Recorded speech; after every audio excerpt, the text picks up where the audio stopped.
குணமான ஆத்மாவுக்கு பந்தம் மோட்சம் ரெண்டுமே விவகாரத்தில் உள்ள விஷயம்தான். வியாபகாரிகமா எவனுக்கு பந்தம் இல்லையோ அவனுக்கு மோட்சம் ஏது?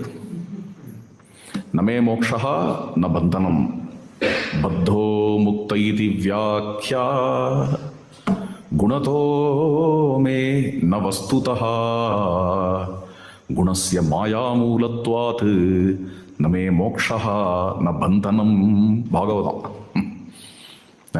பத்தன் முக்தன் அப்படிங்கிற வியாக்கியா ரொம்ப பவர்ஃபுல்லான ஸ்லோகம். அது வியாக்கியாங்கும் பொழுதே அங்கே அடிபட்டு விடுத்து.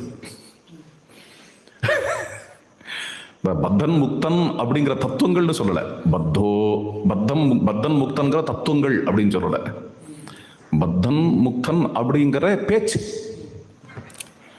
வியாக்கியானங்கள், விளக்கங்கள். என்ன இது எல்லாமே வஸ்துதா இல்லை, குணத்தினாலதான் உண்டு. குணமோ மாயலேந்து வந்தது, அதனால எனக்கு பந்தமும் கிடையாது மோட்சமும் கிடையாது. ரொம்ப ஆச்சரியமான ஸ்கந்தம் பாகவதத்துல, ஏகாதச ஸ்கந்தம். அப்படியே போயிடும். எங்கேயோ பத்ரிகாசிரமம், அப்படியே ஹிமாலயத்தில் ஏகாந்தமாக போகிற மாதிரி அப்படியே போயிடுவோம் நம்ம. ஏகாதச ஸ்கந்தத்தை எடுத்துட்டேன்னா